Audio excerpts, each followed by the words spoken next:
இப்ப ஒரு வாரத்துல குட்டி போடுற மாதிரி இருந்துச்சு. அவங்க போட வரவங்க என்னன்ட்டாங்க, அது ஒன்றும் பண்ணாதீங்க, பிபிஆர் செனையாட்டுக்கும் போடலாம் அப்படின்னு சொல்லி போட்டாங்க. அது என்ன ஆச்சுன்னா, ஒரு வருஷத்துல குட்டி கரெக்டா ஒரே வாரம் 8 நாள்ல உள்ள குட்டி கரைஞ்சிருச்சுங்க சார். கரைஞ்சி எலும்பு தனியா அது தனியா ஆசிட் மாதிரி உள்ள கரைச்சிருச்சு. அது கூட பாத்தீங்கன்னா பேட்சா எடுக்கலாம். ஒரு 2 மாசத்துக்கு ஒருக்கா ஒரு பேட்ச் வந்துருது. அதுவும் செலவு அதுலயும் பெரிய அமௌண்ட் உள்ளது, பேட்சா வருது. இதை நீங்க எதையுமே விற்க முடியாது.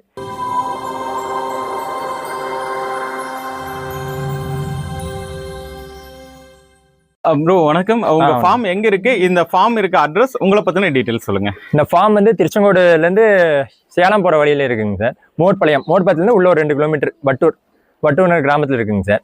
நம்ம வந்து தலைச்சேரி பிரீடு பண்ணிட்டு இருக்கோம். இப்பதான் ஸ்டார்ட் பண்ணி ஒரு 6 மந்த் ஆச்சு. இதுக்கு முன்னாடி அந்த ஷெட்ல பழைய ஷெட் இருக்கு, அதுல வச்சு வளர்த்திட்டு இருந்தோம்.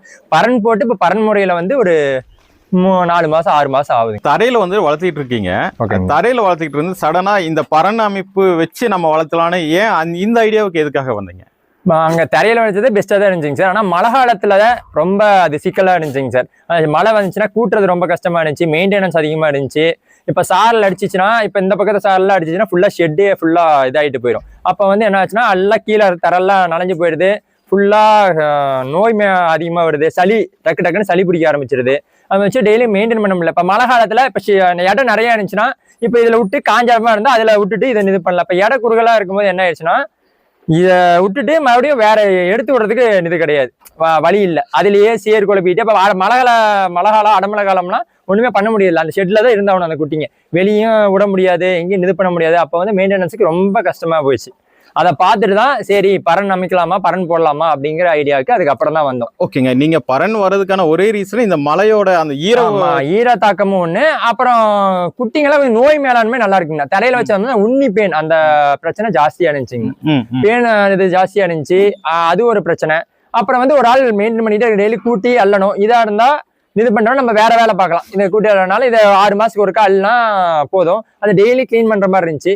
இது என்ன ஆச்சுன்னா, இது இப்படி இருக்கும்போது யூரினும் இதுலயே கலக்கறதுனால இதை நம்ம ஃபெர்டிலைஸ் பர்பஸ்க்கு யூஸ் பண்ணிக்கலாம். உரமாவும் தீவனம் எல்லாம் வச்சிருக்கோம்ல, ஆட்டு தீவனத்துக்கு இப்போ ஆடுக்கெல்லாம் தீவனம் வைக்கிறோம், அதுக்கு வந்து ஃபெர்டிலைஸா யூஸ் பண்ணிக்கலாம். அதெல்லாம் சேவ் பண்ணி வச்சு அது போடும்போது யூரியா கண்டென்ட், அந்த ஆட்டு யூரின்லயே இருக்கையே அந்த யூரியா கண்டென்ட் அதிகமா இருக்கனால இந்த புழக்கையோட சேர்ந்து அந்த யூரியா கண்டென்ட் வரும்போது பயிர்களும் நல்லா வரும். வருஷம் ஒரு டைம் 2 டைம் அது மாதிரி பயிர்களுக்கு தொழிச்சு விட்டோம்னா, கீழே போட்டு விட்டோம்னா நல்லா இதாகுது. ஆனா அதுல அந்த ஷெட்ல பயன்படுத்தணும்னா புழக்க மட்டும் தான் அள்ளி போடுவோம், யூரியா கண்டென்ட் அந்த அளவுக்கு இருக்காது, பதியாகும். அதாவது ஒரு 20 ஆடு வரைக்கும் வளர்த்தலாம். நான் சொல்றேன்னா, ஒரு 20 ஆடு வச்சிருக்கீங்களா, நீங்க தரையிலேயே தாராளமா வளர்த்தலாம், ஒன்றும் பிரச்சனை கிடையாது.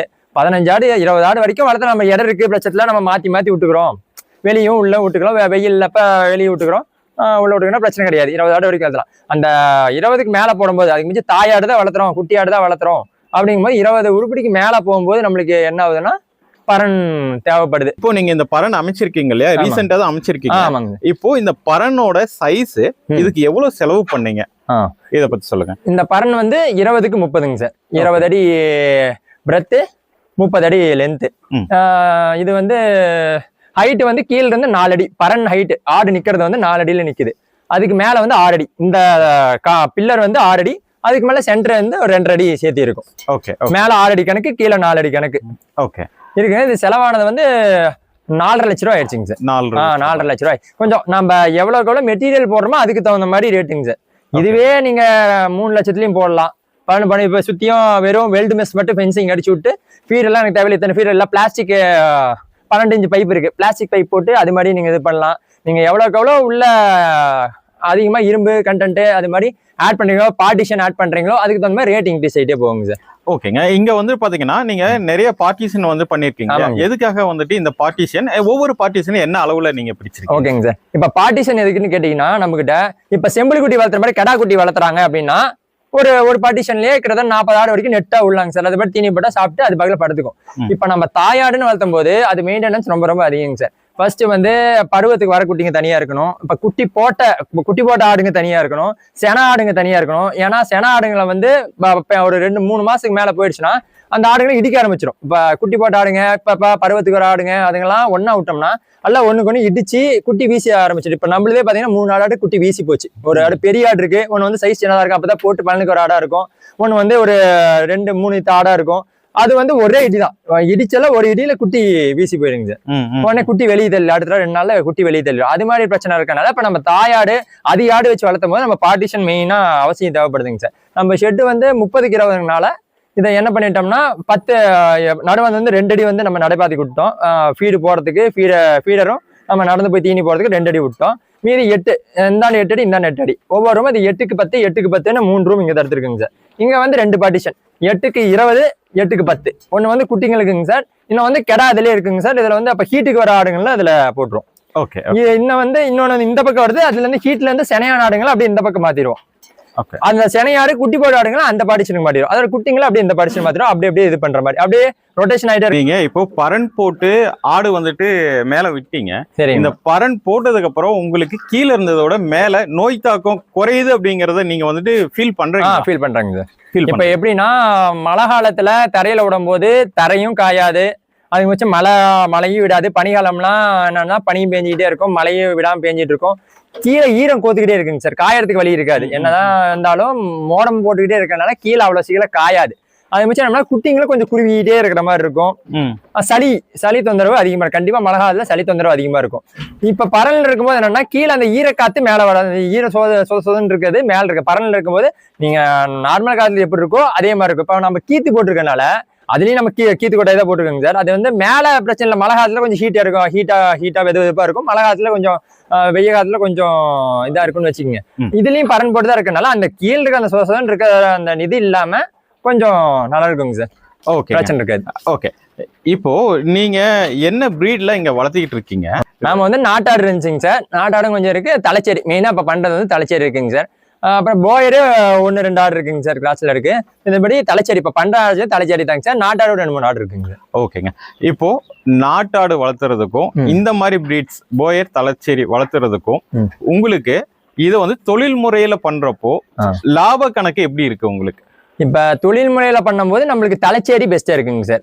ஏன்னா இப்ப நாட்டுக்குட்டியும் 2 வருஷம் 3 போகம் போடுங்க சார், தலைச்சேரி 2 வருஷம் 3 போகம் போடுங்க சார், ஒன்றும் பிரச்சனை இல்லை. இப்ப நாட்டுக்குட்டியே பெரிய ஆடா இருந்துச்சு, பெரிய ஆடா இருக்குன்னா 3 குட்டி 4 குட்டி 5 குட்டி கூட போடுற ரகங்கள்லாம் இருக்குங்க சார். இப்ப தலைச்சேரி பாத்தீங்கன்னா ஃபர்ஸ்ட் வந்து 1 குட்டி தான் போடுங்க சார்.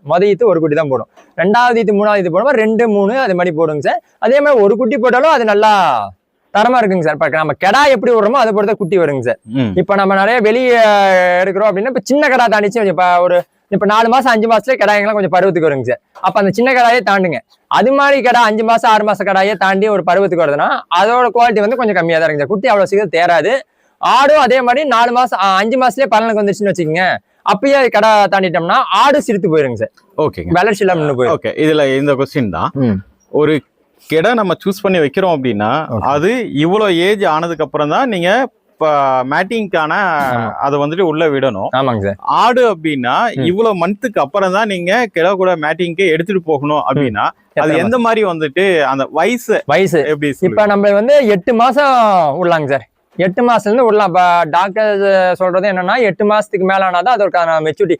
இப்ப நிறைய ஆடு பாத்தீங்கன்னா இப்ப குட்டி போட்டிருக்கும், இப்ப ஆடு வந்து அந்த குட்டியை பாத்துக்காது.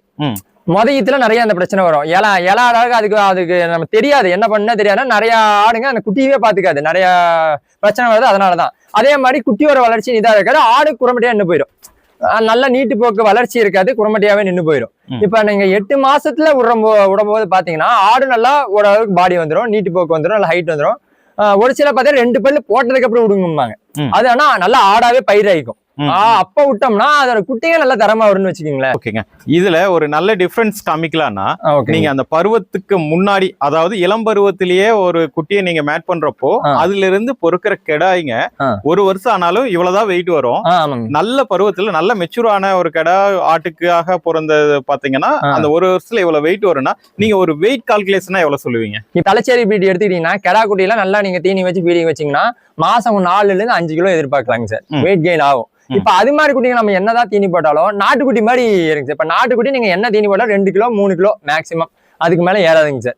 நாட்டு பீடை பொறுத்த வரைக்கும் 2 கிலோ ஏறுங்க சார், மாசம் 2 கிலோ கேரண்டி ஏறும்.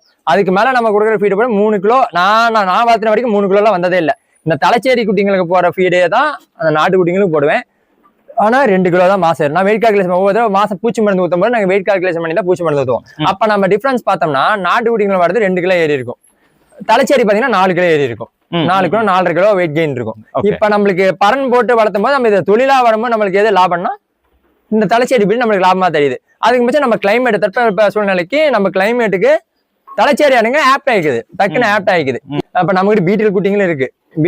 பீட்டல்னா என்ன, கருப்பு குட்டிங்க அதிக கேட்கறாங்க. கருப்பு குட்டிங்க கேட்கறவங்களுக்கு கருப்பு பீட்டல்ல கிராஸ் பண்ணோம்னா நம்ம நாட்டு குட்டிங்க வரதோட அது வெயிட் கெயின் கொஞ்சம் நல்லா இருக்கும், நல்லா நீட்டு போக்கா இருக்கும். இப்ப நம்ம ரம்ஜான் வெட்டுறீங்க, அது மாதிரி கடா வெட்டுறீங்க, முனிப்பொங்கல் வெட்டுறீங்க பார்த்தா கொஞ்சம் கடா நல்லா பெருங்கூட்டா இருக்கணும், நல்லா லென்த்தா நல்லா ஹைட்டா இருக்கிற கடாயா தான் ஃபர்ஸ்ட் பார்த்து வாங்குறாங்க. நம்ம நாட்டு மாதிரி ஒரு 3 வருஷம் கடாயும் அந்த பீட்டல்ல இருக்கிற 1 வருஷத்து கடாயும் சேமா இருக்கும். இப்போ நீங்க பரனுக்கு வந்துட்டீங்க, இப்போ ஒரு ரீசெண்டா கொஞ்சம் மாசமா வந்துட்டு பரன்லாம் பண்றீங்க. இந்த பரனுக்கு வந்ததுக்கு அப்புறமும் ஒரு சில நோய் தாக்கம் கண்டினியூ ஆகுது அப்படின்னா அது எதெல்லாம் சொல்லுவீங்க? அது எதை சொல்லணும்னா வாய்ப்புன்னு வருங்க சார். இப்ப வெய்ய காலத்துல வரும் வாய்ப்புன்னு, இதனாலதான் வரும் அதனாலதான் வரும்னு சொல்ல முடியாதுங்க சார். நம்ம பிபிஆர் போட்டுட்டு தான் இருக்கோம், பிபிஆர் தடுப்பூசி போட்டோம். அப்ப எஃப்எம்டி போடணும். வாய்ப்புன்னு இது வரணும்னா எஃப்எம்டி போடணும். இப்ப பிபிஆர் போட்டு கிட்டத்தட்ட 21 நாள் கழிச்சு தான் வேற எந்த தடுப்பூசியா இருந்தாலும் போடுவாங்க. 1 மந்த் கழிச்சு கூட போடலாம், ஒன்றும் பிரச்சனை. 1 மந்த் கழிச்சு போடுறது நல்லா தான் இருக்குன்னு வச்சுங்க. இப்ப நம்ம எஃப்எம்டி வருது, எஃப்எம்டி ஆடுகளுக்கு தாக்கலைங்க சார். நம்ம ஷெட்டில் எப்படி வந்துச்சுன்னா குட்டிங்களுக்கு வந்துச்சு. ஃபர்ஸ்ட் ஒரு குட்டிங்க வந்துச்சு, அந்த குட்டியில இருந்து வெளியில இருந்து எடுத்துட்டு வந்தோம். அதையும் சொல்லிடணும், வெளியில இருந்து அந்த குட்டியை எடுத்துட்டு வந்தோம். வெளியில எடுத்து வரும்போது அதுக்கு அந்த புண்ணு இருந்துச்சு. அது என்ன ஆச்சுன்னா அந்த தண்ணியை குடிக்கும் போது அந்த ஒவ்வொரு ஆட்டுக்கா பரவிட்டே வந்து எஃப்எம்டி வாய்ப்புணுங்கிறது. அது வாய்ப்புன்னு வந்து உயிர்கொல்லி நோய் இல்லைங்க சார். அதை ஃபர்ஸ்டே பார்த்தோம்னா என்ன, ரொம்ப கிரிட்டிக்கல் ஸ்டேஜுக்கு போய் அது சாப்பிட முடியாம ஆகி இறந்தாதான் அது இது. வாய்ப்புணும் போது ஒரு வாரத்திலே கிளியர் ஆயிடுங்க சார். அது மாதிரி எந்த பிரச்சனையும் இல்லை. பரனுக்கு வந்ததுக்கு அப்புறம் அந்த வந்த நோய்னா இது சளி வந்து அந்த பனிகாலத்துல வருங்க சார். அந்த விசுன்னு காத்தடிக்கும் போது அந்த அளவுக்கு வராங்க சார். அந்த டானிக் கொடுக்கும் போது ஒரு 2 நாள் 3 நாள் டானிக் குடிக்கும்போது சளியும் கண்ட்ரோல் ஆயிடுது. ஓகேங்க. இப்போ நீங்க பனிக்காலத்துல இப்போ ஆல்ரெடி இது பச்சை வலை சுத்தி கட்டிட்டீங்க. ஆமாங்க சார். பனிக்காலத்துக்கு செப்பரேட்டா ஏதாச்சும் கவர் பண்றீங்களா? அதெல்லாம் இது அது மாதிரி இல்ல இது இல்லைங்க சார், அப்படியே இருக்கிறதாங்க சார். இது ஃபர்ஸ்ட் இந்த பச்சை வலி இல்லாம தான் இருந்துச்சு சார். பனிகாலம் வரணும் இந்த பச்சை வலை கட்டியிருப்பாங்க சார். கொஞ்சம் காத்தோட்ட மாதிரி காத்து உள்ள வரும், அதனால கொஞ்சம் கூலிங்க கண்ட்ரோல் பண்ணிக்கோ அப்படிங்கறதுனால இது பண்ணிடும். ஓகேங்க. இப்போ நீங்க இந்த ஃபார்ம்ல குட்டிகள்ல இருந்து எந்த மாதிரி தடுப்பூசி எல்லாம் வந்துட்டு நீங்க இங்க ஃபாலோ பண்ணிட்டு? மெயினா ஆடு வளர்ப்புல பாத்தீங்கன்னா தாயாடு வளர்ப்பதில் மெயின் ரோல் வளர்ப்பது தடுப்பூசி ஒண்ணுங்க சார். பண்ணை முறையில் ஆடு வளர்த்துனா தடுப்பூசி மெயினா வேணும், அது டிவார்மிங் கரெக்டா பண்ணணும். இது 2 கரெக்டா பண்ணி ஃபாலோ பண்ணிட்டு வந்தாவே பண்ண ஓரளவுக்கு வெற்றிகரமா கொண்டு போயிடலாங்க சார். ஓகே. எவ்வளவு மந்த்துக்கு ஒரு டைம் நீங்க தடுப்பூசி ஃபாலோ பண்றீங்க? டிவார்மிங் அந்த டைம் லைன் இப்ப எப்படின்னாங்க சார், குட்டிங்களுக்குன்னா ஸ்டார்டிங்ல இருந்து வந்துருங்க சார். ஃபர்ஸ்ட் 25 நாள்ல அல்பெண்டாசோல் வேணும், அடுத்தது 50 நாள்ல ஃபென்மெண்டாசோல், அதுக்கப்புறம் அடுத்த 100வது நாள்ல ஹைடெக்கு. அது மாதிரி ஒவ்வொரு மருந்து இப்ப ஒவ்வொரு 25 நாள் ஒவ்வொரு 30 நாளுக்கு ஒருக்கா ஒவ்வொரு குட்டிங்களுக்கு சொல்றேங்க சார். அந்தந்த இப்ப ஆல்பெண்டாசோல் பாத்தீங்கன்னா அந்த உருண்டை புழுவுக்கு கேட்கும், ஃபென்மெண்டாசோல் நீட்ட புழு நாடா புழுவுக்கு கேட்கும்.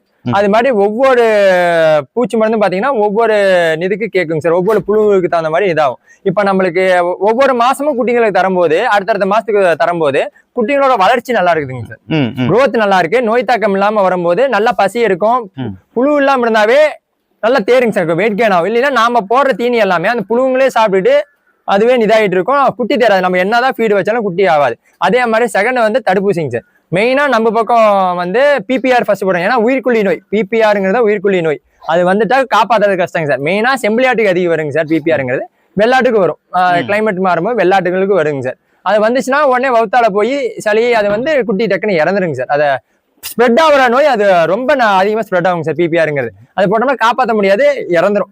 அதுதான் மெயின், அது உயிர்கொல்லி நோய், அதனால அதுக்கு பேரே உயிர்கொல்லி நோய். அதனால பிபிஆர் கண்டிப்பா போட்டோம், வருஷம் 1 டைம் போட்டா போதும். வருஷம் ஜூன் ஜூலைல போட்டோம்னா பிபிஆர் போடலாம். பிபிஆர் போட்டோம்னா செனாட்டுக்கு போடக்கூடாதுங்க சார். இப்ப செனை இருக்கு, முத்திர செனைனா போடக்கூடாது. இப்ப இலை செனை 3 மாசம் அது மாதிரி இருந்தா ஒண்ணும் பண்ணாதுங்க சார். இப்ப நம்மளே ஒண்ணு தெரியாம அது நம்ம அதை ஒவ்வொன்றும் கத்துக்கிறதாங்க சார். இப்ப ஒரு வாரத்துல குட்டி போடுற மாதிரி இருந்துச்சு, அவங்க போட வரவங்க என்னன்ட்டாங்க, அது ஒன்றும் பண்ணாதுங்க, பிபிஆர் செனையாட்டுக்கும் போடலாம் அப்படின்னு சொல்லி போட்டாங்க. அது என்ன ஆச்சுன்னா 1 வருஷத்துல குட்டி கரெக்டா ஒரே வாரம் 8 நாள்ல உள்ள குட்டி கரைஞ்சிருச்சுங்க சார். கரைஞ்சி எலும்பு தனியா அது தனியா ஆசிட் மாதிரி உள்ள கரைச்சிருச்சு. அதனால செனாட்டுக்கு போடக்கூடாது. மற்றபடி பிபிஆர் போடணும். அது போட்டு 1 மந்த் 2 மந்த் கழிச்சு கூட எஃப்எம்டி போடலாம். எஃப்எம்டி அடுத்த போறது வந்து எஃப்எம்டி போடுவாங்க. எஃப்எம்டி போட்டோம்னா வாய்ப்புண்ணு, கால் கனவே வாய்க்கான வைப்பாங்க, கால் புண்ணு வாய்ப்புண்ணு அதெல்லாம் வராம தடுக்குங்க சார். அது போட்டோம்னா வந்தாலும் ஸ்ப்ரெட் ஆகாதுங்க சார். இப்போ ஒரு குட்டிக்கு வருதுன்னா அதுக்கான இம்யூனிட்டி அதுக்கு இருக்கும்போது அதுக்கு பரவாதுங்க சார் எஃப்எம்டி போட்டோம்னா. ஓகே. அடுத்தது ஈட்டிங் சார். ஈட்டி கன்ஃபார்ம் போடணுங்க சார். வந்து 4 தடுப்பூசிங்க சார். ஃபர்ஸ்ட் பிபிஆர், எஃப்எம்டி, ஈடிஏ, அடுத்தது ஃபோல் பாக்ஸ்ன்னு சொல்லுவாங்க, அது போடணுங்க சார். அது மேக்சிமம் போடுற அம்மைக்கு போடுறதுங்க சார். அது மேக்சிமம் போடுறாங்க. சில இடத்துல அது கிளைமேட் சேஞ்ச் அந்த ஊருக்கு தகுந்த மாதிரிங்க சார். அது ஊருக்கு தகுந்த மாதிரி பண்றாங்க. ஓகே, இப்போ நீங்க இங்க தீவனம்னு பேசுறப்போ நிறைய ஃபார்ம்ல வந்துட்டு பாத்தீங்கன்னா பசுந்தீவனம் இல்லாம நான் வந்துட்டு ஆடு வளர்க்குறேங்கிற ஒரு கான்செப்ட்ல போயிட்டு இருக்காங்க. ஓகேங்க. அந்த பசுந்தீவனம் இல்லாம ஆடு வளர்க்கறது வந்துட்டு எந்த மாதிரி அமைப்புக்கு ஓகே, பசுந்தீவனம் இல்லாம ஆடு வளர்த்தா அது எப்படி எல்லாம் நான் இம்பாக்ட் பண்ணும், அந்த மாதிரி ஏதாச்சும் ஐடியா இருக்கு? ஓகேங்க சார். இப்ப நம்ம என்ன பிரீடு வளர்த்துறோம்னு ஃபர்ஸ்ட்டுங்க சார். இப்ப நம்ம என்ன பிரீடு வளர்த்த போறோம் அப்படின்னுங்க சார். இப்ப நம்ம செம்பிளி குட்டி தான் வளர்த்துறோம், கெடா குட்டிங்க தான் வளர்த்துறோம். நம்ம பக்ரீத் அது மாதிரி கெடா குட்டி ஒரு 3 மாசம் வளர்த்தி சேல்ஸ் பண்றோம். அது மாதிரினா உங்களுக்கு மெயினா ட்ரை ஃபீடு தாங்க சார். நீங்க பச்சை போட்டாங்கன்னா கழிச்சல் வரும், வெயிட் கெயின் ஆகாது, அது மாதிரி பிரச்சனை வருங்க சார். இப்ப அது மாதிரி ஆடுங்களுக்குலாம் ட்ரை ஃபீடு மட்டும் தான் போட்டு வளர்த்துறாங்க. எல்லா பக்கம் ட்ரை ஃபீட் போட்டோம்னா கழிச்சல் வரதில்ல, பூச்சி தாக்கம் அதாவது குடற்புழு தாக்கம் கம்மியா இருக்கும். வரத்தீனி போடும்போது அவ்வளவு சீக்கிரம் குடற்புழு வராது. கிரீன் ஃபீட் சாப்பிடும் போது தான் குடற்புழு அதிகமா கிரீன் ஃபீட் சாப்பிடும் போது தான் குடற்புழு அதிகமா வரும் நம்மளுக்கு. இப்ப நம்ம கெடா குட்டி வாங்கணும் தான் ட்ரை ஃபீட்லயே வளர்த்துறாங்க, அது பிரச்சனை இல்லை. இப்ப நம்ம தலைச்சேரினா வரத்தீனி செட் ஆகுதுங்க சார். வரத்தீனியே கொடுத்து வளர்த்தாலே செட் ஆகுங்க சார். இது மெயினா விரும்பி சாப்பிடுறது கிரீன் ஃபீடு. கிரீன் ஃபீட் நல்லா விரும்பி சாப்பிடுங்க சார். இப்ப கொட்டணும், இப்ப பாத்தீங்கன்னா இது ஃபுல்லா காலி ஆயிடுச்சு பாருங்க, இது ஃபுல்லா காலி பண்ணிடும். அது கிரீன் ஃபீடை விரும்பி சாப்பிடுங்க சார். அது சாப்கட் போட்டோம்னா நல்லா சாப்பிட்றோம். இப்ப என்னன்னா இப்ப நாட்டு ஆடா இருக்கட்டும், இதா இருக்கட்டும், நாட்டாடு கூட வரத்தீனியே போட்டு வளர்த்துறாங்க. கிரீன் ஃபீல்ட் இல்லாதவங்க வரத்தீனி போட்டு வளர்த்துறாங்க. மேய்ச்சல்ல வளர்த்துறாங்க. அவங்க மேய்ச்சல்ல வளர்த்தும் போது என்னாச்சுன்னா அது புல்ல சாப்பிட்டுக்குது, இது பண்ணி. பண்ணையில வளர்த்தும் போது நீங்க தாயாடு வச்சு வளர்த்துறீங்கன்னா ட்ரை ஃபீட் மட்டும் போட்டு வந்து செட் ஆகுதுங்க சார். ஓகேங்க. இப்போ பசுந்தீவனம்னா எந்த மாதிரி ரேஷியோல நீங்க இங்க வந்துட்டு போட்டுட்டு இருக்கீங்க? பசுந்தீவனம்னா என்ன வெரைட்டி எல்லாம் நீங்க மிக்ஸ்? ஓகேங்க சார். நம்ம கிட்ட வந்து ரெட் சூப்பர் நைப்பர் இருக்குங்க சார். அடுத்தது கிரீன் சூப்பர் நைப்பர் இருக்கு, நார்மல் சூப்பர் நைப்பர் இருக்கு. அடுத்தது வந்து கம்பு மக்காசோள நெய்ப்பேர் அங்க இருக்குங்க சார். அப்ப குட்டை நெய்ப்பேர் இருக்குது. Okay okay. 4 ரகம் இருக்குங்க சார். அதை நம்ம மிக்ஸ் பண்ணி போட்டுக்கோங்க சார். அது இல்லாம மல்பெரி இருக்குங்க சார், வேலி மசால் இருக்கு, அகத்தி ஒண்ணு இருக்குங்க, சவுண்டல் இருக்குங்க சார். ஓகே, அதெல்லாம் மிக்ஸ் பண்ணி போட்டுக்கோங்க. இப்ப வாரத்துல வாரம் 6 நாள் இருக்குன்னா ஒரு நாள் மத்தியானம் அந்த கிரீன் ஃபீடோடைய மல்பெரி கலந்து விடுவோம். அடுத்தது ஒரு நாள் வேலி மசாலா கலந்து விடலாம், ஒரு நாள் சவுண்டல் கலந்து விடலாம். அது மாதிரி ஒவ்வொரு நாள் கலந்து விடலாம். இல்ல ஈவினிங் டைம்ல கட்டலாம், அதாவது வெட்டிட்டு வந்து கட்டி விடலாம். கட்டி விட்டாலும் நல்லா சாப்பிடுங்க சார். இப்ப தீனியோட கலந்துட்டீங்கன்னா வேஸ்ட் இல்லாம சாப்பிடும். கட்டி விடனாலும் கட்டி விடலாங்க சார். இப்ப நம்ம அறுத்து போடுறது வந்து ரெட்டும் கிரீனும் சேர்ந்து அறுத்து போடுறது. இப்போ ஈவினிங் டைம்ல நம்ம மல்பெரியும் எதா இருந்தாலும் கட்டிடுவாங்க சார். கட்டினா அது சாப்பிட்டுக்கும். ஓகேங்க. இப்போ நம்ம தலைச்சேரி வளர்த்துறோம் அப்படிங்கறது பாத்தீங்கன்னா அதுக்கு பால் வர்க்கம், அது நல்ல பால் கொடுக்கும், அதனால குட்டியோட வளர்ச்சி நல்லா இருக்கும் அப்படின்னு வந்துட்டு நம்ம தலைச்சேரி சூஸ் பண்ணி வளர்த்துறோம். அப்போ அந்த தலைச்சேரி சூஸ் பண்ணி அந்த பால் அதிகமா இருக்கிறதே குட்டிக்கு வந்து டேஞ்சரா போகுது இல்லைங்க? அது நீங்க எந்த மாதிரி ஃபேஸ் பண்றீங்க, அதை எப்படி எல்லாம் கண்ட்ரோல் பண்ணீங்க? ஃபர்ஸ்ட் நாமளே தலைச்சேரி பிரீடு வாங்கிட்டு வரும்போது சரி இப்ப ஸ்டார்டிங் தானே ஒரு குட்டி தானே போட்டிருக்கு, தலைச்சி இது தானே, சரி அது என்ன பண்ணிட போகுது அப்படின்ட்டு குட்டி அப்படியே விட்டுருங்க சார். ஆட்டோடய விட்டும் போது என்னதான் அது என்னாலுமே பால் குடிச்சிக்கிட்டே இருக்கனால அது சீம்பால புரோட்டீன் அதிகமா இருக்குங்க சார். அதோட இது அதிகம், எதா இருந்தாலும் அளவுக்கு மீறினால நஞ்சுங்கிற மாதிரி அது குடிக்க என்ன ஆயிடுதுன்னா குட்டிக்கு சோக்க மாதிரி ஆயிடுதுங்க சார். சோக்காயி அதே பாய்ச்சனா மாதிரி ஆயிடுது குட்டிக்கு. இப்ப நம்ம 2 குட்டி அது மாதிரி விட்டு ரொம்ப பாய்ச்சன் ஆகி நம்ம நாட்டுக்குட்டினா பிரச்சனை இருக்காங்க சார். நாட்டுக்குட்டி பாலே கம்மியா தான் இருக்குங்க சார். அது ஆட்டோட விட்டாவே குடிச்சிக்கிட்டு அது படுத்துக்கும், வேணுங்கிறப்ப குடிச்சிக்கும் படுத்துக்கும், ஒன்றும் ஆகாதுங்க சார். இந்த தலைச்சேரி பிரீடு பால் அதிகமா இருக்கும்போது அதுவே அதுக்கு பாய்ச்சன் ஆயிடுதுங்க சார். அதிக பால் இருக்கும்போது இப்ப நம்ம என்ன பண்ணோம்னா குட்டி போட்டோன்னே அந்த சீமை வர பாலை கொஞ்சோண்டு பீசி விட்டுருவாங்க சார். கீழே பீசி விட்டு நல்லா கொஞ்சம் ஒயிட் கலர் பால் மாதிரி வரப்ப கொடுக்க ஆரம்பிச்சிருங்க சார். சும்மா ஒரு அரை வவுர் முழுசா வவுர் நம்புற வரைக்கும் குடிக்க விடக்கூடாது. ஒரு அரை வவுர் மட்டும் நப்பி அது குட்டி அடைச்சிடணுங்க சார். அடைச்சிட்டு மீதி பாலை பீசிடணும். பீசி நம்ம வேற குட்டிங்களுக்கு ஏதாவது கூட அதோட தண்ணி மிக்ஸ் பண்ணி பாதிக்கு பாதி ரேஷியோ தண்ணி மிக்ஸ் பண்ணி கொடுத்தோம்னா ஒண்ணும் பண்ணாது. இல்லைன்னா அந்த குட்டியை வேற கொடுக்கும் போது பௌத்தரம் போகுங்க சார். அப்ப என்னன்னா பாதிக்கு பாதி தண்ணியை கலந்து வேற குட்டிங்களுக்கு வேணாலும் கொடுக்கலாம், அது ஒண்ணும் பண்ணாது. இப்ப அதே மாதிரி ஈவினிங் மறுபடியும் அதே மாதிரி எடுத்து ஈவினிங் அதே மாதிரி அப்ப பால் பீசி விட தேவையில்ல, அதே மாதிரி ஒரு அரை வயிறு நப்பி விட்டு நல்லா குடிக்கிற அளவுக்கு விட்டு மீதி பீசிடணும். ஓகே, இது வந்துட்டு எவ்வளவு நாள் எத்தனை மாசம் வரல இதை கண்டினியூ பண்ணுவீங்க? நம்ம ஒரு குட்டி தான் போடுது. இப்ப 2 குட்டி போட்டுச்சுன்னா பிரச்சனை இல்லைங்க சார். ஒரு 4 நாளைக்கு அதே மாதிரி பண்ணிட்டு குட்டிங்களை விடலாம். 2 குட்டி அடைஞ்சுன்னா காலையில ஒரு டைம் சாயங்காலம் ஒரு டைம். ஏன்னா ஒரு மாசத்துக்கு மத்தியானம் கூட விட்டுற, ஒரு வாரத்துக்கு ஒரு 10 நாளைக்கு மத்தியானமும் நீங்க விட்டு அடிக்கலாம். காலையில ஒரு டைம் திறந்து விட்டு அடிச்சுட்டு மத்தியானம் ஒரு டைம் ஈவினிங் ஒரு டைம் 2 குட்டியா இருந்தா நான் சொல்றது. அது 3 குட்டி அது மாதிரி போட்டுனா பிரச்சனை இல்லை. இப்ப நீ ஒரு குட்டி தான் போட்டிருக்கு. அதே மாதிரி ஆடு வந்து 2வது ஈத்தாடு 3வது ஈத்தாடு, ஆனா ஒரு குட்டி அது ஒரு குட்டியும் போடுங்க சார். அது ஒரு குட்டி தான் போட்டுருக்குன்னா அதுக்கிட்ட பால் வந்து 2 குட்டிக்கான பால் இருக்கும். அப்ப என்ன பண்ணனா அது கொஞ்சம் மட்டும் ஊட்டது ஒரு மாசத்துக்கு கொஞ்சம் கொஞ்சமா தான் ஊட்டடிக்குது. அதையே ஃபுல் பால் ஊட்டுற அளவுக்கு இது பண்ணக்கூடாது. மவுத்தோட மெயினே ஒன்னா வயிற்று போக்க ஆரம்பிச்சு டைஜஸ்ட் ஆகிறது இல்ல. டைஜஸ்ட் ஆகலாம் சும்மா வெறுவாய் மென்னுகிட்டே இருக்குங்க சார். குட்டி பார்க்கலாம் வெறுவாயை மைக் மென்னுட்டு இருக்கும், எது சுருக்கமா சாப்பிடாது. ரொம்ப பால் மதக்கமாயிடுச்சு, கண்ணு தெரியாத மாதிரி அது பால் தள்ளாடிக்கிட்டே போவோம், கால் நிக்காது, துருண்டு சுண்டு உழுவும், தள்ளாடிட்டு போற மாதிரி இருக்கும். நம்ம என்னமோ ஏதோ தெரியலையோன்னு பயமா இருக்கும். கடைசியா என்னடா அதுன்னு பார்த்தா நம்மளுக்கு பால் அதிகமா குடிச்ச பிரச்சனையா இருக்குங்க சார். அதுக்கு என்ன பண்ணோம்னா பாலை ஊட்டடிக்க கூடாது. ஒரு 2 நாள் பாலே ஊட்டடிக்காம இருந்தாலும் ஒண்ணு வந்து எலக்ட்ரால் பவுடர் இருக்குங்க சார். எலக்ட்ரால் பவுடர் தண்ணியில கலந்து கொடுக்கலாங்க சார். அதை எலக்ட்ரால கொடுத்துக்கிட்டு மாட்டுப்பால் லைட்டா சேர்த்திக்கலாம். அது கூட சார் மாட்டுப்பால்லயே கொஞ்சம் தண்ணி கலந்து கொடுக்கலாங்க சார். ஆட்டுப்பாலுங்கும் போது திக்னஸ் அதிகங்க சார், ஃபேட் கண்டென்ட் அதிகங்க சார். மாட்டுப்பால் ஆட்டுப்பாலை பொறுத்த வரைக்கும் மாட்டுப்பால்ல நாட்டு மாட்டு பால் அதிகமா இருக்குங்க. அந்த சிந்து பால்லாம் ஃபேட் கண்டென்ட் கம்மியா தான் இருக்கும். அதோட தண்ணி கலக்கும் போது ஒன்றும் பிரச்சனை இருக்காது. இப்ப ஒரு குட்டி தான் இருக்கு, ஆட்டுப்பால் ஏதாவது கொடுக்கணும், மாடு இல்லை அப்படின்னா அதோட நீங்க தண்ணி மிக்ஸ் பண்ணிங்க. இப்ப 100 மில்லி பால் இருக்கு அப்படின்னா இன்னொரு 100 மில்லி தண்ணி ஆட் பண்ணிங்க. ரெண்டையும் மிக்ஸ் பண்ணி அப்ப கொடுங்க, ஒன்றும் அந்த அளவுக்கு பாதிக்காதுங்க சார். ஓகேங்க. இப்போ கரண்டா எத்தனை ஆடு இருக்கு? எத்தனை ஆடு உங்க இந்த பண்ணையில இருக்கு? பரன் மேல எத்தனை ஆடு இருக்கு? அதான் ஃபர்ஸ்ட் வாங்குமா 5 ஆடு வாங்கணுங்க சார். இப்ப நம்ம கிட்ட இருக்கிறது வந்து 25 தாயாடு இருக்குங்க சார். ஓகே ஓகே ஓகே 25 தாயாடு இருக்குங்க. ஓகேங்க. ஃபியூச்சர்லயும் இதோட கெபாசிட்டி 30 தாயாடுங்க. 25 குட்டிங்க. ஆமாங்க சார், அதோட குட்டி. ஓகேங்க. இப்போ இந்த ஃபார்ம் இந்த பரன் மேல ஆடு வளர்க்கறதுக்காக நீங்க பண்ண இன்வெஸ்ட்மெண்ட் பிளஸ் ஆடு வாங்குறதுக்கான இன்வெஸ்ட்மெண்ட் இது எல்லாம் ஒரு ஓவராலா பண்ணிட்டீங்கன்னா இந்த இன்வெஸ்ட்மெண்ட்டை நீங்க திரும்ப எடுக்க எத்தனை வருஷம் உங்களோட பிளான்ல இருக்கு? ஓகேங்க சார். இப்ப நம்ம பண்ண இந்த ஷெட்டுக்கு செலவாயிருக்குது, ஆடு வாங்கின காசு வந்து 2.5 ஆயிடுச்சுன்னு வச்சுக்கோங்க சார். ஷெட்டுக்கு இன்வெஸ்ட் பண்ணது 4 லட்சங்க சார். இப்ப எந்த தொழிலா இருந்தாலும் இன்வெஸ்ட்மெண்ட் தாங்க சார். இப்ப கோழி பண்ண போறேன்னா கூட, இப்ப கோழி பண்ண போறேன்னா 20 லட்ச ரூபா, ஒரு 5000 கோழி வந்து 20 லட்ச ரூபா நீங்க இன்வெஸ்ட்மெண்ட் போட்டி ஆகணும். ஐயோ 20 லட்ச ரூபா ஆகுதே அப்படின்னு நினைச்சீங்கன்னா நீங்க வளர்த்தவே முடியாது, அந்த பிசினஸே பண்ண முடியாது. இத்தனை வருஷத்துல உங்களோட டோட்டல் இன்வெஸ்ட்மெண்ட்டை நீங்க ரிட்டர்ன் எடுக்க முடியும். 2 வருஷம் ஆயிருங்க சார். 2 வருஷம் இந்த 7 லட்ச ரூபாய் அப்ராக்ஸ் 7 லட்சத்தை நீங்க எடுத்துடலாங்க. 2 to 3 வருஷத்துல எடுத்துடலாங்க. ஓகே. உங்களோட ப்ராஃபிட் ஸ்டார்ட் ஆகுறது பாத்தீங்க அப்படின்னா 3 வருஷத்துக்கு அப்புறம் தான் உங்களோட ஒரிஜினலான ப்ராஃபிட் ஸ்டார்ட் ஆகும். இப்ப ப்ராஃபிட் ஸ்டார்ட் ஆகுது 3 வருஷத்துக்கு மேலதாங்க சார் ப்ராஃபிட் ஸ்டார்ட் ஆகும். ஓகே. அதுதான். ஏன்னா இப்போ இந்த பரன்மேல் ஆடுன்னு வளர்க்க ஆரம்பிச்சுட்டு ஒரு வருஷம் 2 வருஷத்துலயே அவங்களுக்கு வந்துட்டு கடனுக்கு வாங்கி பரன் போட்டுருவாங்க. அதுக்கு இன்ட்ரெஸ்ட் கட்டணும். இங்க குட்டி விக்கிறதும் பாத்தீங்கன்னா அந்த இன்ட்ரெஸ்ட் கூட விக்காத ஒரு சில டைம். அப்ப வந்துட்டு அவங்க என்னன்னா இது லாஸ்ல போகுது, நம்ம போட்ட இன்வெஸ்ட்மெண்ட்டுக்கு கூட ஒரு லாபம் இல்ல, லாபம் இல்லனாலும் பரவாயில்ல வித்துனாச்சும் கட்ட இன்ட்ரெஸ்ட் கூட கட்ட முடியலையே அப்படிங்கிற கணக்குல ஒரு சிலர் பாத்தீங்கன்னா ரோட் சைட்ல போறப்போ நிறைய பரன் சும்மா கிடக்கும், கிடக்கும், தீவனக்குள்ள அங்கங்க போட்டிருப்பேன், அப்படியே தண்ணி பாயாம எல்லாம் காஞ்சிட்டு கிடக்குங்க.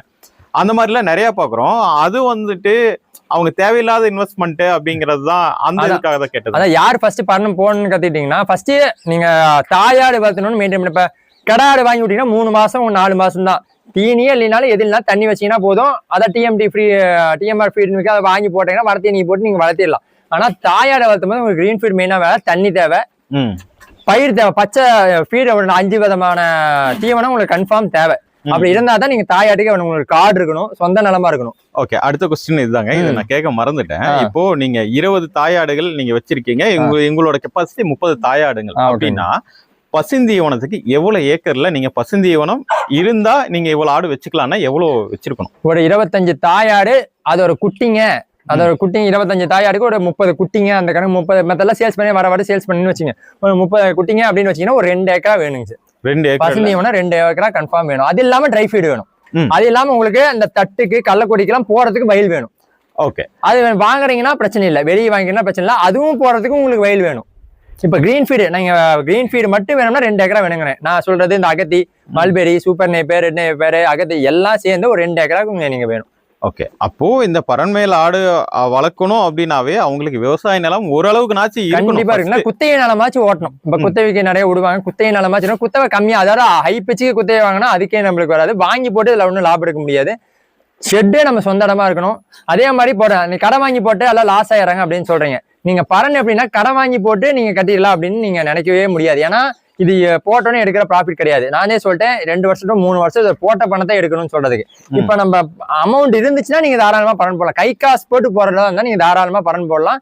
அதுவும் நீங்க ரிட்டர்ன் வர்றதுக்கு இப்ப ஆடு வாங்கிட்டு வந்தீங்கன்னா அதை சினையாகணும். சினையாகி 5 மாசம் கழிச்சு குட்டி போடும். அது குட்டி போட்டு 6 மாசம் கழிச்சு தான் நீங்க விற்க முடியும். இப்ப நீங்க தாயாடா வாங்கினீங்க உடனே குட்டி போடுற மாதிரி வாங்குறீங்கனாலும் அது காஸ்ட் ரொம்ப அதிகம். இப்ப நீங்க பிரீடிங் ஆடு வாங்கினா 600 ரூபாய் கேஜி இல்லாம பிரீடிங் ஆடு தரமாட்டேன். தலைச்சேரி ஆடு நல்ல பிரீடிங்கான ஆடு 600 ரூபாய்க்கு கம்மி எங்கேயும் கிடையாது. 550 600 ரூபாய் மார்க்கெட் ரேட் 600 ரூபாய் தான். எந்த 600 ரூபாய் தான் சொல்லுவாங்க. அது பிரீமியம் குட்டினா என்ன ரேட்? ஆமா, இன்னும் ரேட் அதிகமா இருக்கும். அந்த ரேட்டுக்கு வாங்கினீங்கன்னா இன்னும் இன்வெஸ்ட்மெண்ட் நீங்க அதிகமா போய்கிட்டே இருக்கும். நீங்க உங்க ரேட்டுக்கு பட்ஜெட்டுக்கு நீங்கன்னா குட்டி தான் வாங்க முடியும். 6 மாச குட்டி தான் நீங்க வாங்க முடியும். ஃபர்ஸ்ட் பிளான் பண்ணா உங்களுக்கு அந்த குட்டி தான் வாங்க முடியும். அப்ப வாங்கணும்னா நீங்க அதுக்கு தகுந்த மாதிரி பிளான் பண்ணிக்கணும். நீங்க இவ்வளவு காசு இப்ப 4 லட்ச ரூபா நான் போட்டிருக்கேன், ஃபுல்லா கடை வாங்கி போட்டா என்னால கட்ட முடியாது. கொஞ்சம் கொஞ்சமா சேர்த்து வச்சது அது அப்படியே கொஞ்சம் இன்வெஸ்ட்மெண்ட் பண்றோம். இல்லைன்னா ஒரு நகை அது மாதிரி கூட இப்ப காசு இல்லை, இப்ப பாதி காசு எங்கிட்ட இருக்கு, இப்ப அது ஒரு 4 லட்ச ரூபா ஆயிடுச்சு வாடுவாங்களா, இல்ல 7 லட்ச ரூபா ஆயிடுச்சுன்னா நீங்க நகை இருந்துச்சுன்னா நகையை வச்சு வளர்த்துக்கு அதாவது வருஷம் நீங்க வட்டி மட்டும் கட்டினா போது திருப்பிக்கலாம். பாதி இன்வெஸ்ட்மெண்ட் கை காசு போட்டு மீதி ஜுவல்ஸ் அது மாதிரி வச்சு வேணா அமௌண்ட் வாங்கி இது பண்ணலாம். நீங்க வட்டிக்கு வாங்கினா இப்பெல்லாம் 2 ரூபா வட்டி 3 ரூபா வட்டி போட்டு வாங்கி இதுல உடனே எடுக்க முடியாது. இப்ப கோழி பண்ண நான் சொன்ன 20 லட்ச ரூபா போடணும் கோழி பண்ணீங்கன்னா கூட அது கூட பாத்தீங்கன்னா பேட்சா எடுக்கலாம். ஒரு 2 மாசத்துக்கு ஒருக்கா ஒரு பேட்ச் வந்துருது. அதுவும் செலவு அதுலயும் பெரிய அமௌண்ட் வருது, பேட்சா வருது. இதை நீங்க எதையுமே விற்க முடியாது. நீங்க வாங்கிட்டு வந்த ஆட்டை அது நோய் இல்லாம வளர்த்தி அதுக்கு கரெக்டான பூச்சி மருந்து கொடுத்து ஃபீடு கரெக்டா தண்ணி கரெக்டா இருக்கணும், கரெக்டா பயிர் வளரணும், எல்லாம் தண்ணி பாய்ச்சி அதை கரெக்டா அறுத்து போடணும், மெயின்டைன் பண்ணணும். அடுத்து போட்டு கரெக்டா பூச்சி மருந்து கொடுத்து டிபார்மிங் பண்ணி எல்லாம் தடுப்பூசி போட்டு அது எதுலயும் சிக்காம வரணும். வந்தா 6 மாசத்துல உங்களுக்கு 25 கிலோ அப்டைன் ஆகணும். இல்ல அது வந்து 2 மாசம் சேர்த்தி ஆகும், 8 மாசம் ஆகும் நீங்க அப்டைன் பண்றதுக்கு. அப்பனா கேட்ட நீங்க குட்டியா வாங்கினீங்கன்னா அது பலனுக்கு ஒவ்வொன்றும் வந்தோன்னா பலனுக்கு வரும். இல்லைன்னா அதுவும் 6 மாசத்துக்கு குட்டிங்களா இருக்குது. அப்ப போட்டீங்கன்னா ஒரு 2 வருஷத்துக்கு நீங்க லாபத்தை பத்தியே நினைக்கூடாது, நீங்க செய்யற வேலையை செஞ்சுக்கிட்டு இருக்கணும். அது ஆனா நஷ்டம்னு சொல்ல முடியாது. நீங்க ஒரு 2 வருஷத்துக்கு மேல உங்களுக்கு வரதெல்லாம் ப்ராஃபிட்டா இருக்கும். ஏன்னா இப்ப ஒரு குட்டி போற ஆடெல்லாம் 2 வருஷத்துக்கு அப்புறம் எல்லாமே ஈத்தாடா ஆயிரும். ஈத்தாடா ஆகும்போது ஒவ்வொரு ஆட்டுல இருந்து உங்களுக்கு 2 குட்டி 3 குட்டி வர ஆரம்பிச்சிடும். அப்ப என்ன பண்ண முடியும்னா குட்டிங்க அதிகம் இருக்கும். இப்ப போட்ட குட்டிங்க எல்லாம் சேல்ஸுக்கு வந்துடும். அப்ப ஒரே ரொட்டேஷன்ல இருக்கும். வரவும் நீங்க குட்டி விற்கவும் வரவும் குட்டி விற்கவும் அப்ப நம்ம கரெக்டா இருக்கும். ஓகே. ஃபார்ம்ல சேலுக்கு இப்ப ஏதாச்சும் கரண்டா இருக்குங்களா? நீங்க சேலுக்கு கொண்டு வரதுக்கு எவ்வளவு டைம் எடுத்துக்கும்? உங்களை எப்போ உங்க பாக்குறவங்க குட்டி தேவை அப்படின்னா எப்ப கான்டாக்ட் பண்ணலாம்? இப்போதைக்கு சேல்ஸ் நம்மகிட்ட எதுவும் இல்லைங்க சார், குட்டிங்க எதுவும் இல்ல. ஒரு 6 மாசம் ஆச்சுன்னா கடா குட்டிங்க சேல்ஸ் வருங்க சார். இப்ப ஃபீமேலுக்கு சேல்ஸ் இல்லைங்க சார், ஃபீமேல் நம்ம பிரீடிங்க்கு நம்ம வச்சுக்கிறாங்க சார். கடா குட்டிங்க மட்டும் சேல்ஸ் வருங்க சார். அதுக்கும் ஒரு 6 மாசம் ஆயிருங்க சார். 6 மாசம் இப்பதான் எல்லாம் பிரீடிங் முடிச்சு எல்லாம் 2 மாச குட்டியில் இருக்குங்க சார். 1 மாச குட்டி 2 மாச குட்டியில இப்ப இருக்குங்க சார். அது வரதுக்கு இப்போ ஒரு 4 மாசம் 5 மாசம் ஆயிருங்க சார். அதுக்கப்புறம் தான் சேல்ஸுக்கு வருங்க. ஓகேங்க. இந்த வீடியோ பாக்குறவங்களா இருந்தாலும் நம்பர் நோட் பண்ணி வச்சுக்கிட்டு வேணா வந்து பாக்குற மாதிரி இருந்தா பாக்கலாம், இந்த பக்கம் வர மாதிரி இருந்தா ஃபார்ம் பாக்குற மாதிரி இருந்தா பாக்கலாங்க சார். ஆனா சேல்ஸ்னா ஒரு 5 மாசம் ஆயிருங்க. 5 மாசம் அவங்க நம்பர் நோட் பண்ணி வச்சுட்டு வேணா ஒரு 5 மாசத்துக்கு அப்புறம் கூப்பிட்டாங்க சார். உங்களுக்கான அந்த குட்டிகள் வந்துட்டு சேலுக்கு ரெடியா இருக்குங்க சார். ஓகேங்க. நன்றி. ஓகேங்க, தேங்க்யூ.